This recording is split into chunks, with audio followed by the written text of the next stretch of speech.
7.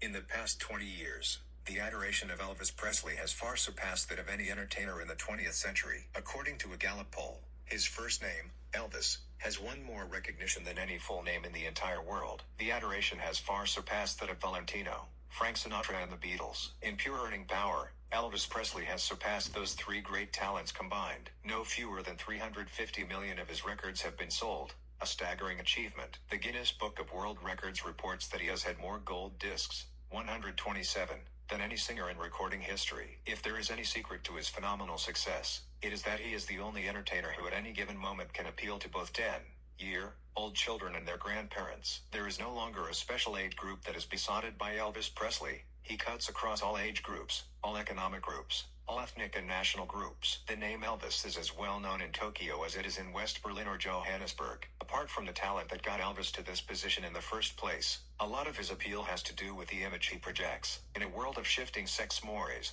Presley today is every mother's dream of a son, every teenage girl's dream of a big brother, every young lady's dream of the perfect gentle, brooding lover. Presley is aware of his image, and he nurtures it by isolating himself from the press, and by avoiding interviews and public appearances other than his performances. Within his tight circle of friends and among other entertainers, he is equally careful about his image. When a young lady claimed Presley was the father of her child, he did not, as so many other entertainers would have, ignore the suit or pay her a few $1,000s to go away. He fought the suit until any shred of suspicion was wiped from the minds of his fans. Presley is a man of immense sensitivity and intelligence. When meeting someone outside his immediate circle, he is a past master at the Dale Carnegie approach to winning friends and influencing people. Aware that people expect an entertainer of his stature to be something phenomenally different, he comes on with as much humility as time and circumstance allow. It is disarming. Of course, like any other human, Presley has his highs and lows, his sunny moods and his dark days. Red West and Sunny West, like many of the Memphis Mafia, can at any given moment rhapsodize about Presley's overwhelming generosity, and in the next breath get downright bitter about what they believe is an obsessive compulsion to be an overgrown, selfish child. Presley never just likes someone. He loves them and will give to the point of suffocation. He never just dislikes someone. He has a rare ability to hate with an awe-inspiring passion. Moderation was never a word in the dictionary of Elvis Aaron Presley. Dave Hebler was a latecomer to the fold. Red and Sunny often say that few people could have lived to 100 and worked at as many jobs as Dave Hebler has. Name a job and Dave Hebler in his checkered past has done it. I know my mother, Willie, who still lives in Massachusetts, always had that fear I would end up on the street with a cup in my hand, says Dave. When he first met Presley, in 1972, a lot of the singer's boyishness had worn off. The old brigade in the Memphis Mafia had been watching the irreversible changes in Presley's personality, but Dave had no such basis for comparison. Presley's charm had the same impact on Dave as it did on fans and insiders alike. Even in his first two meetings with Presley on the karate mats, first at Ed Parker's karate studio in Santa Monica and next at his own karate studio in Glendora, when Presley seemed afflicted by some illness, the charm hit him like a cyclone. Let's face it, says Dave, I thought he was the greatest thing I had ever met. This guy didn't have to give me the time of day, but somehow he had that charm, or maybe it was a knack, of making me feel important at a time when it was important for me personally to be made to feel important. Perhaps, now, I see it clearer, but there is no getting away from it. I had never met, before or since never read of, nor heard of, any man who could so totally disarm you with charm, generosity and what appeared to be spontaneous love, as could Elvis Presley. Today they use the word charisma. Well, Presley had it to spare in truckloads. He can walk into a room without saying a word and fill it with sunshine. I later learned that he could walk into that same room and fill it with black violence that got to be very hard on the nerves. He can manipulate your emotions like no human being I have ever seen.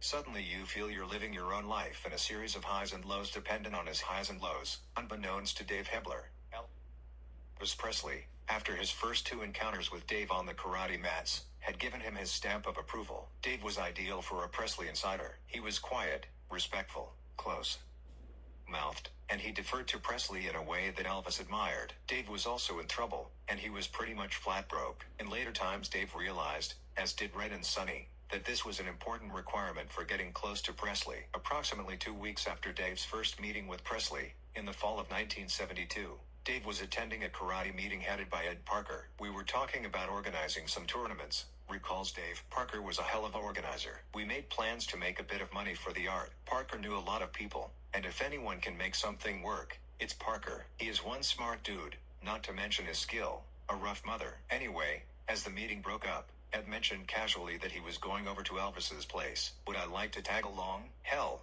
yes, I would love to. 99 Dave didn't know it then, but nobody just tags along to see Presley. He does things with a lot more planning than many people think. Never is he spontaneous when it comes to meeting people. He thinks about it, discusses it with whomever he is close to, and then acts. This is not because Presley was a born planner, far from it, but because, outside of entertaining, he has very little to occupy his time. Between the heady moments of driving an audience insane, there are very long periods of boredom. If Presley has a challenge to meet, everything is fine. But by 1972, a lot of the challenge had gone out of his life. One of the reasons he would change cars like some men change their socks is that there was absolutely nothing outside his work and immediate environment to interest him. Cars, mansions, women, gadgets, friends, they were all toys to break up the monotony of being a king in exile. So, in the past 7 or 8 years, when boredom has taken its toll on Presley, he has put a lot of effort into minor things. If ever there is the slightest change of plan that affects him or his entourage, he will have a full-scale meeting to discuss the problem, no matter how minute. In the same way a bank chairman will discuss a fiscal crisis, Dave Hebler had been the subject of one of those meetings. His talents, personality, financial position, and his ability in karate had all been discussed with the view of bringing him in as a potential insider. Elvis had taken an immediate liking to Dave. Sonny remembers. So that night he actually told Ed Parker to bring him up to the house. The visit was quite planned. Presley at that time was living in another mansion in Beverly Hills, at 144 Montvale Road. It was a beautiful spread in the true movie star tradition. 99.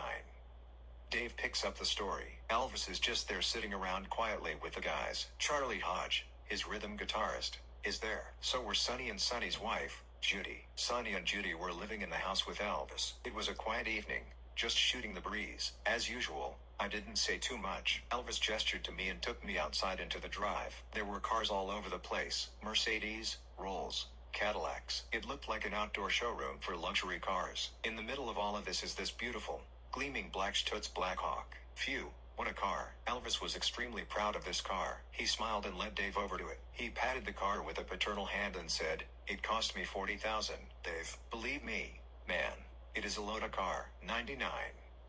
The night was clear and crisp, and after a few more words, Presley said, "Hey, wanna go for a ride? Let's hop in and go for a cruise." Ed Parker had come outside to join them. Presley got into the driver's seat. Parker got in next to him and Dave sat behind them. Sonny and Charlie Hodge got into a Mercedes behind them.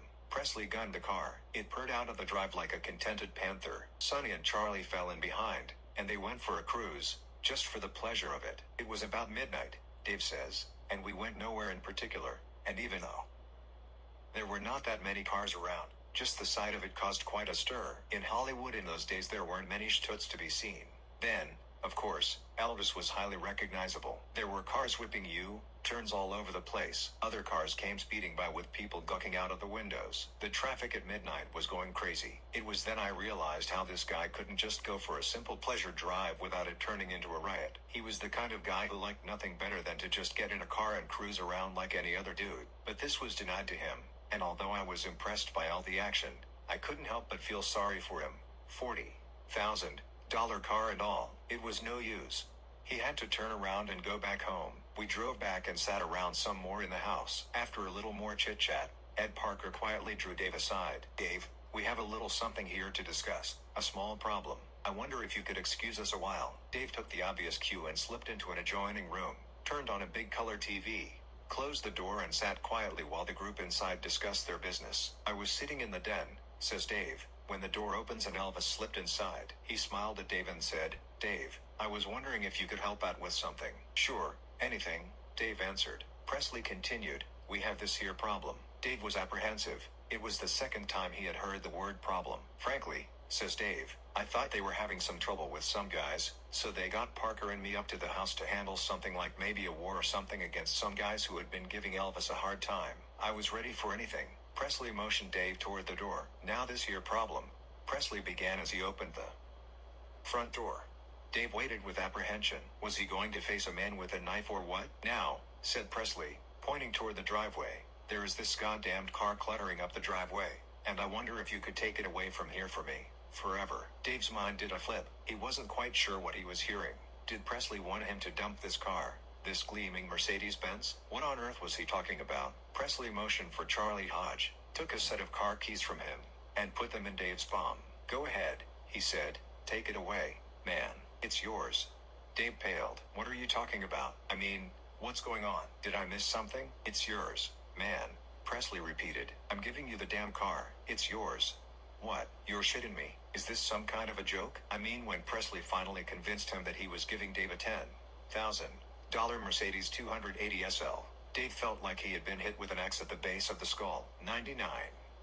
I remember, I sort of half fell into his arms and hugged him and gasped. You mean, Elvis, man? What can I say? You mother. I mean, Jesus, man. Thanks. What can I say? Thank you. Thanks a million, Jesus. Dave remembers he got quite emotional, and a tear or two may have found its way into his eyes. How often does somebody visit someone else and walk away with a $10,000 car? It was all a little too much for Dave. Elvis acted like he had given away a paper clip. He smiled and said quietly, Hey, man, enjoy it. Then he wandered inside and slipped upstairs to go to bed. Back inside the house, Dave learned that the car had been originally bought for Charlie Hodge, but Presley had decided to make the gesture to Dave right there and then on the spot. So he told Charlie Hodge to fix up the paperwork and get yourself a new one, which meant buy a car right then. At 3 in the morning, that amazed Dave, but it was no big thing for the other boys there that night. Charlie Hodge made a phone call to a Mr. Gold, the salesman from Hollywood Mercedes, at a few minutes after 3 in the morning. They got him at home, says Dave. There and then, Charlie fixed up with Mr. Gold to get a new Mercedes 450 SL on the spot. Dave turned to Sonny and, still in a daze, said, Sonny, you know what Elvis just did, man? He just gave me a Mercedes. Sonny looked up. He couldn't be blamed if he seemed a little offhand. He had seen that scene a dozen times. Oh, yeah, I know. Great was his only response. Then he added, Charlie is just getting a new one up here now, as a matter of fact. Dave looked quizzical. What is this? He thought. Are all these guys nuts? 2 cars, 2 Mercedes, Benz luxury cars, all bought before breakfast. This is some trip. Before dawn, Charlie Hodge had his new Mercedes. Elvis did a lot of business with Mr. Gold, says Sonny. Sure, he was going to get out of bed and fix up all the paperwork. If he could rely on that kind of business, car salesmen should always have those problems. 99. The boys had ordered some Chinese food and were having an early morning feast while the king slumbered upstairs. I remember I was so excited I wanted to eat my Chinese food in the car. Dave had never bought a new car. He'd done his driving in a succession of broken down second-hand jobs. Suddenly he is puring home along Sunset Boulevard in a gleaming Mercedes. It meant something else to me, Dave recalls. I had split with my wife, and there was the trauma of splitting with the kids. I had felt pretty down for a long while. I had left my job and was working my butt off to pay debts and stuff like that. Suddenly this. As I drove home on a cloud, I thought, maybe this is the light at the end of the tunnel. Maybe this is the beginning of something new. Maybe now will come a few breaks, a new era. And, of course, that's exactly what it was, a new era. Dave became a regular visitor to the house in Montvale Road. Although he would see Presley only occasionally, Elvis would drop down into the den, exchange greetings, be super polite and disappear. He never mentioned the exotic gift to Dave again. It was a gift, and there was to be no more talk about it. Every time Dave saw Presley, it would be just a warm hi. Dave, how goes it, man? Good to see you. Dave saw a lot more of Sonny and Red. I mean, Elvis isn't the kind of guy you can go down to the corner bar and have a beer with. So really, I got quite close to Sonny and Red, and Elvis would always have a big hello whenever he saw me. I didn't want to seem like a hanger-on. I didn't always want to be under his feet. So for the next few months, he had an easy go relationship with Presley. Then, in the spring of 1973, Dave was to help Presley in a way that was important to the superstar. It happened at the California State Karate Championships in San Francisco. Karate students from all over the U.S. and from other countries had gathered. At the time it was, in fact, the biggest karate tournament in the world. I went up there from Los Angeles with Ed Parker, Dave recalls, and a crowd of my students. We were all very excited. It was the biggest time of the year for anybody interested in karate. Elvis was coming up to watch the tournaments. A man by the name of Ralph Castro was promoting the event. As we arrived in town on the Friday night, we noticed there were advertisements in the newspaper that Elvis Presley would be at the tournament in person, and at the entrance of the arena was a big marquee which said, Elvis Presley in person. We thought nothing of it at the time, but it was to cause a whole heap of trouble. We went over to the Hyde House, where Elvis was staying. We met up with Joe Esposito and Jerry Schilling. Schilling is a good-looking man, a former star athlete for Memphis Catholic schools. He keeps himself in impeccable shape and is a devotee of health foods. He was a Memphis boy and a loyal member of the Memphis Mafia, but Schilling and Presley had their differences. Schilling, along with Sonny, Red and Dave, was a lot more outspoken in his philosophy than a lot of the other members of the entourage. In politics, he seemed to follow a liberal line, and he would often offer convincing arguments in the long bull sessions the boys had with Presley. Schilling was the first to admit that Presley had been generous to him with material gifts, but when angered, Presley would often refer to Schilling as that bastard. Also, Schilling was a Catholic. Presley had been a generous contributor to various Catholic charities, but, according to the West Boys, he regarded Catholicism as a dangerous branch of Christianity. Despite all this, Presley kept him around. Their relationship weathered many storms before Schilling would quit the entourage. Later that night, Dave remembers, somebody mentioned to Presley the fact that the news ad stated that he would be at the tournament in person. Suddenly, all hell broke loose, Dave recalls. The word had got to Colonel Tom Parker, and he was hopping mad about it. I didn't know what the fuss was all about, and then somebody ran it down to me. Apparently, the deal was that Elvis had to appear in Lake Tahoe within the next 3 weeks. There was a clause in the contract that said he could not appear publicly within a radius of 600 miles within 30 days of his show in Tahoe. Now Colonel Tom Parker is one of the hardest nosed businessmen in the world. He drives an incredibly hard bargain, but once he gives his word, you can take that to the bank. He expects everybody to live up to their bargain, and he makes damn sure he lives up to his. If he wanted to, he could have told Elvis to go ahead and just sit in the front row and get up and wave at the crowd. That would have satisfied them.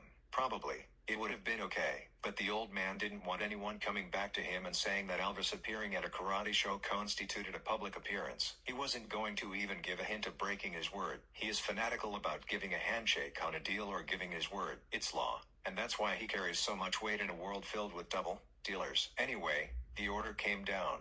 Pull down the marquee. And the word also came down that Elvis wasn't going to appear at the tournament. Elvis was very disappointed, and to me it was just another case where he couldn't enjoy the simple things of life. Now, nobody knows who took it upon themselves to put in the extra promotional bit about Elvis being there. I think it was just over-enthusiasm on someone's part, but from where I stood, the consensus was that it was Ed Parker who got the blame for it, whether it was his fault or not. Anyway, for a while Ed Parker was on the outs with Elvis. There was still a problem. Who was going to get up there before 10,000 karate experts and tell them they had been conned into thinking Elvis Presley was going to make an official appearance there? Well, says Dave, I took that little chore on myself. I got up on a ladder and tore down the marquee myself. Then came the hard part. I had to get in front of those 10,000 rough dudes and tell them that Elvis would not be there. It looked like as if we were pulling a con.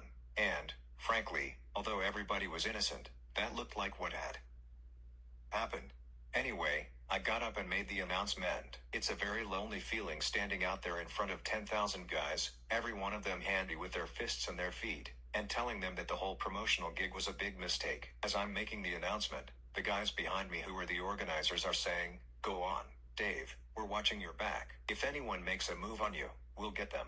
And all the time laughing. That made me feel great. It was all right for those guys, but I was the one making the announcement. I really was worried that a riot would break out. There was a lot of booing, and I just finally told the crowd, "Shut the hell up. We came here to watch good karate. Now if anyone wants their money back, just go to the window." Well, they quieted down like lambs, and to my immense relief only 4 people asked for their money back. Thank God there wasn't a rush for the window, or I would have really wrecked things. When Ed Parker was on the outs with Presley over the affair, Dave didn't know it. But he was also. It was kind of like guilt by association. Probably Ed didn't know it either, because since then he has helped out Elvis a lot with security work. But he was getting the freeze. Both Sonny and Red talked to Elvis about Dave, telling him how he handled what otherwise could have been bad publicity for Presley himself. Elvis acted like he knew all along. "You underestimate my powers," he told them. "I knew what sort of a man Dave Hebler was from the first day I met him. I can see these things long before other people can. I knew Hebler would handle it. Why do you think I gave him that car way back then?" It was a typical comment from a man who sincerely believes he has supernatural powers, a special communication with the past, the future and with God. And, even though it sounds bizarre, Red West is not altogether convinced that Elvis doesn't possess certain powers. "A lot of it is pretty crazy stuff," says Red, "but I can't help believe there is something special about Elvis. Frankly, I believe a lot of the same stuff he does, and so does Sonny. I have seen some strange things happen with that man, and I just can't think they are all coincidence." After that, Dave was a welcome visitor once again in the Presley household. He came mainly to see Sonny and Red, but would often stop by and shoot the breeze with Presley. At that stage there was no suggestion that Dave would work for Presley. In July 1974, Dave and Red West were working out on the front lawn of the house at 144 Montvale Road with some karate moves. Red was learning from Dave. Suddenly, out of nowhere, Dave heard this blood-curdling rebel yell from an open window. I looked up and saw Elvis giving me a big wave. I yelled back to him and gave him a big wave, Dave recalls. A few minutes later, as Red and I are still working out, Elvis appears in the doorway of the house. He had a big smile on his face, which was pretty usual when he greeted me in those days. What was unusual was what Elvis was holding in his hands. It was a very lethal-looking Thompson submachine gun. Elvis pointed it at me, recalls Dave, and yelled, "Rat, tat, tat, tat, tat. Sure as hell beats karate, huh, Dave?" Dave smiled weakly and said, "It sure does, Elvis." Here was this guy with a fucking great big machine gun, says Dave, still to this day showing some amazement. I mean, tell me, where does a guy get a goddamned machine gun? It was wild. Red answers, "I believe the gun came out of Chicago and had never been used. That's all I honestly know. He often used to tote it around with the damn M16. But when you have chartered jets and stuff like that, you don't have to go through all that security stuff. Besides, most of the time Elvis was traveling in planes he owned, so he wasn't going to hijack them. So he didn't have to go through those electronic gates that would detect guns. Now because, coming from the South, all of us have been pretty close to guns. You grow up with them. But Elvis is absolutely kinky about them. He would buy an armory if he had the chance. He is kinky about guns, and I mean kinky. Man, how it hasn't got him into trouble, I'll never know.